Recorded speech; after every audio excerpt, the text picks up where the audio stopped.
Hey guys, it's Amelia here. Thank you so much for tuning in. Don't forget to give me a thumbs up and like my channel. Also sign up for my email list because I will keep you up to date with my new videos and cool things that are going on. Today we're talking about common mistakes that I see in the half-halt. So last week we did a section on the elusive half-halt because half-halts are so hard to ride and understand. And this week is about some common mistakes that I see people make when they are doing half-halt. So stay tuned till the end and I'm going to show you these common pitfalls that people make when they are trying to half-halt their horse. Thanks so much for watching.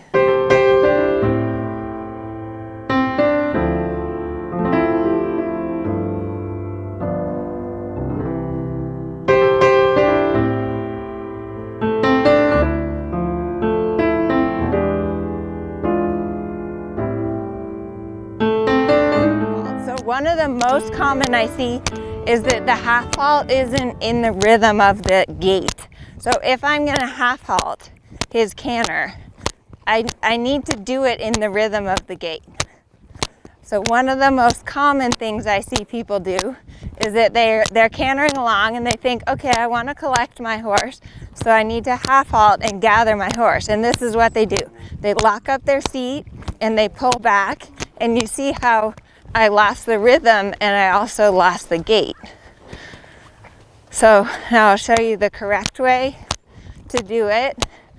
So when you're cantering and you want to make a half-halt and gather up the canter, it's going to be half-halt, release, half-halt, release, half-halt, release, half-halt, release, half-halt, release, half-halt, half-halt, there, half-halt, half-halt, half-halt, half-halt, half-halt, and then forward again.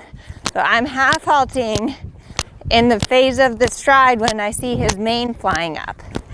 The reason that I'm half-halting at that moment is that in the canter, when your horse's mane is coming up, that's when the hind legs are on the ground and the front end is off of the ground.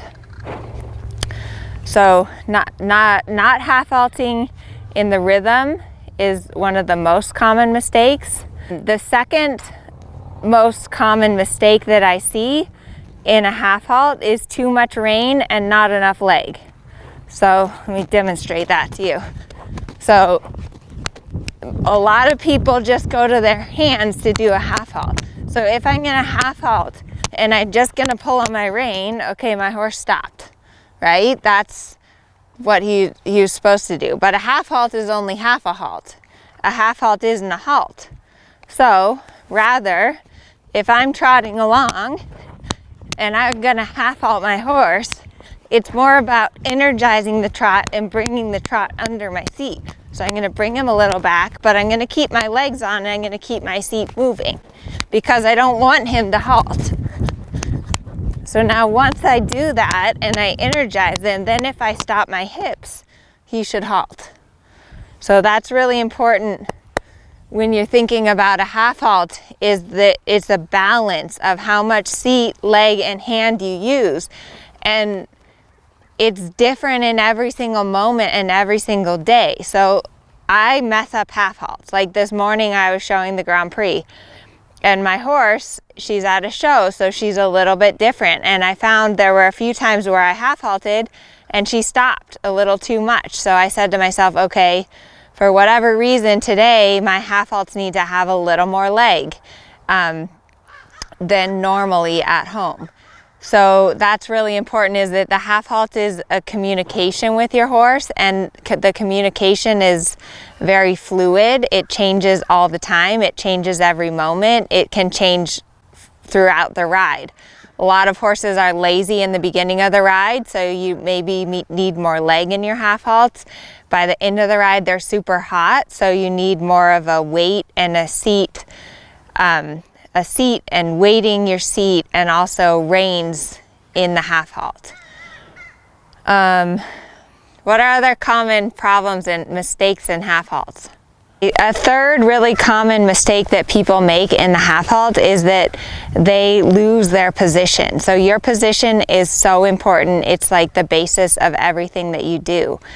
So let me show you typically what I see if someone is, you know, say they're trotting or cantering along and all of a sudden they want to half halt. What I see is this, like their whole position will change. They'll lean back, they'll put their front feet up here on the dashboard, and that's gonna cause your horse to get out of balance. This horse, he's a good boy, and he just stopped and put his head up because he felt my seat bones drive into his back.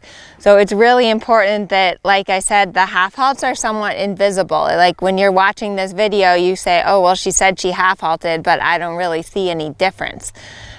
So, you know, if you're getting all of a sudden change your position a lot, then that's going to make your half halt ineffective. It's either going to make your horse go faster or stop, but it's not going to have the desired effect of like getting your horse ready for the next movement. So then the question is, well, what do I do if my half halts are ineffective?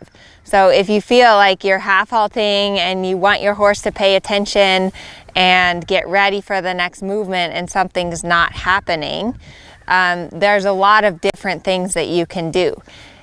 If your horse is going too forward and just running through your half halts, I recommend small circles, transitions, like bringing them down actually to the walk or the halt. Like I said before, the half halt isn't necessarily a transition, so let me demonstrate that. So if say I'm cantering, because I think this is where people have the most problem with half halts. So say I'm cantering and my horse is going a little bit faster than I want.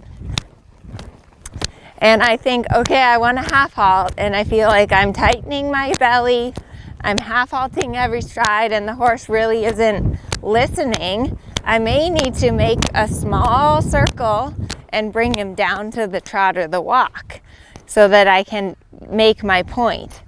And then once he's down at the trot or the walk, I'll let him relax for a minute. Then I'll pick up the canter again. And then next time when I'm thinking of riding those little half halts, I'm gonna hope that he listens and kind of energizes but comes back to me at the same time. That was better, good boy. So that's kind of my 2 cents on half halts. I know a lot of people have things that they, like imagery that they use to help them with half halts. If you have any that you wanna share with us, comment below. I'd love to hear what your guys' take is on half halts. But again, it's something that's always changing, something that as you become a more sophisticated rider, your idea of a half halt is always evolving. So like a half halt in a training level test is much different than a half halt in a Grand Prix test. But it's basically this idea of a form of communication with your horse that gets them ready for what's coming next and that gathers the energy so that you can use it for whatever it is you want to do. If it's a flying change, a half pass, a transition, whatever that might be. So I hope you guys like this video and leave me a comment. Let me know if it helped. The end.